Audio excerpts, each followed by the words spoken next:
A propósito de deportes, Irán va al Mundial, ¿cierto? Claro, Irán está clasificado Mundial, al que es campeonato del mundo, está en el grupo G. Mundial, que es en Estados Unidos, el país que atacó a Irán, ¿cierto? El debut de Irán debe darse en Inglewood, en California. Comience a pensar en que de pronto Irán no va al Mundial. De acuerdo. Esta mañana algunos medios en Europa que parece lógico, ¿Usted tiene dudas de que no va a ir? Yo creo, ¿el fútbol acaso es ajeno a la realidad? O sea, ¿cómo usted va al país que lo está acaba atacando? Con el que está en guerra, yo diría con el que está en guerra. Parece inevitable, después del agravamiento esta mañana de esta escalada militar, parece inevitable que Irán va a anunciar que se retira del Mundial. Lo están informando esta mañana medios en Europa. Enrique Rodríguez. Y esos mismos medios se preguntan qué es lo que va a pasar y cuáles son los escenarios que se abren.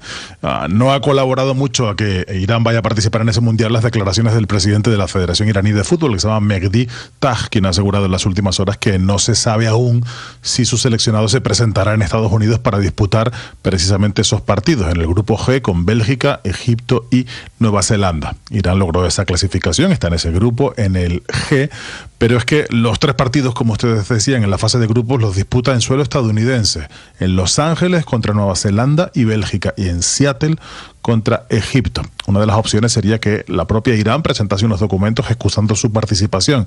Tendría que pagar una multa de unos 250.000 francos suizos, que son algo más de $280.000 como mínimo. La sanción podría ser mayor si la retirada se produce en los 30 días previos al primer partido. Eso por el momento no parece, porque faltan, como han escuchado en nuestras promociones, faltan casi un centenar de días para que comience el Mundial de Fútbol. En todo caso, deberá la FIFA, en el momento de que se produzca esa decisión, o mejor dicho, si se produce esa decisión, si Irán decide no acudir a esta contienda, tendrá la FIFA que tomar una decisión. La que todos ustedes están imaginando es: ¿quién va a sustituir a Irán en el caso de que no participe en el Mundial? No hay un elegido claro, no hay un candidato claro, tendrá que ser la propia Federación Internacional de Fútbol quien lo decida, pero ese escenario, el de que Irán no participe en el Mundial, ha dejado de ser una especulación para convertirse en un tema de debate aquí en Europa, en los principales medios deportivos, quienes están escrutando el reglamento de la FIFA para saber qué podría pasar y qué no podría pasar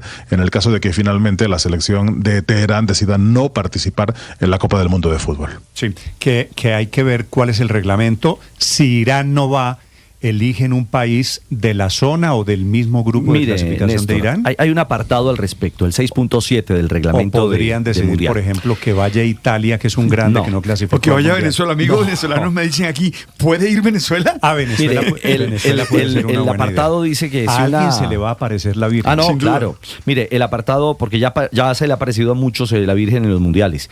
Ya les cuento, mire, si una federación participante se retirara o quedara excluida del mundial, en este caso del 26, la FIFA decidirá a su entera discreción al respecto y emprenderá las acciones que considere necesarias. Es decir, la FIFA podrá decidir en particular sustituir dicha federación por otra. Si apuntan a la Federación Asiática, que es el cupo que tiene hoy Irán, la mejor posicionada en esa disputa sería Irak.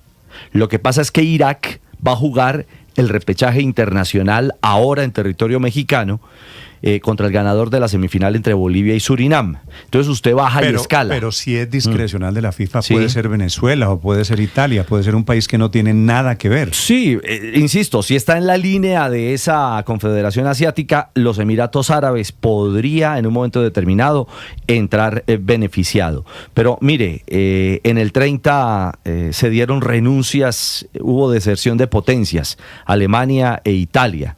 Y por esa renuncia llegaron Yugoslavia, Rumania a ese campeonato del mundo. En el 50, India se clasificó automáticamente al Mundial porque se retiraron Filipinas, Indonesia y Birmania. Bueno, India finalmente no fue por alegando problemas económicos al Mundial, pero que hay antecedentes de equipos que abandonan o retiran en un momento determinado y consiguen su reemplazo, sí, no tiene problema la FIFA. Así que Irán, que enfrentaría a Nueva Zelanda, luego a Bélgica y finalmente a Egipto, podría verse reemplazado por una nueva selección. Imagínense los intereses que hay en la FIFA en este momento, Claro. moviendo candidaturas. Y no se olvide que esto para es un reemplazar negocio, a ¿no? Irán. Sí.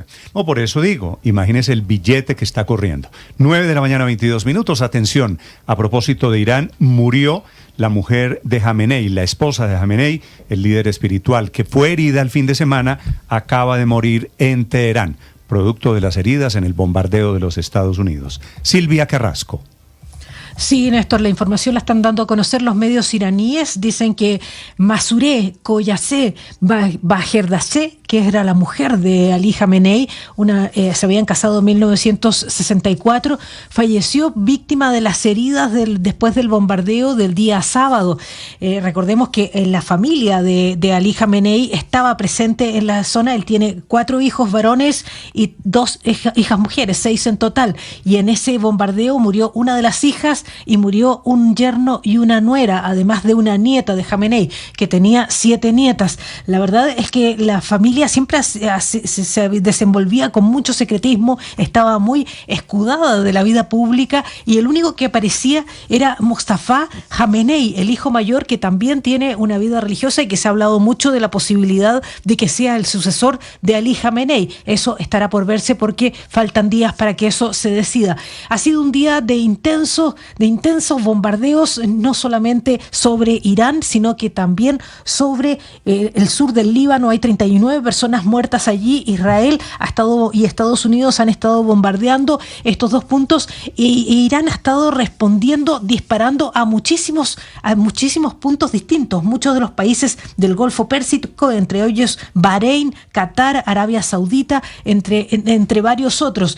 Y lo que está ocurriendo, lo que nos decía un entrevistado, el profesor Javier Gil, hace algunos minutos, es que la política de Irán sería poder perturbar lo más posible lo que es la economía mundial.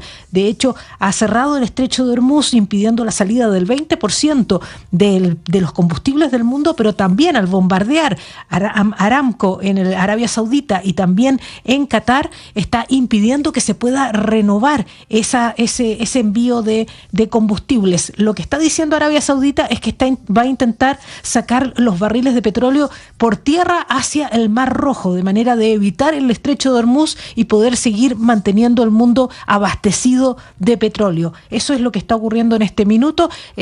Muertos, se habla de 555 muertos según la Media Luna Roja allí en Irán. En cambio, en Israel se habla de 10 muertos, 9 en una sinagoga y 10 con una mujer que murió en Tel Aviv. Y en el Líbano se habla de 31 muertos por ahora, pero también en Emiratos Árabes Unidos se habla de 3 muertos, y uno de los grandes problemas que atraviesa el mundo en este instante es la total suspensión de vuelos en toda la zona, lo que significa que hay decenas de miles de personas atrapadas sin poder salir de la zona del Golfo Pérsico, Néstor. Silvia, gracias. Son las 9:25 y los muertos que faltan. Esta mañana el jefe del Pentágono, el ministro de la Defensa en Estados Unidos, dice que la operación no es de una noche, no es de 2 noches, y que vendrán días difíciles con más pérdidas.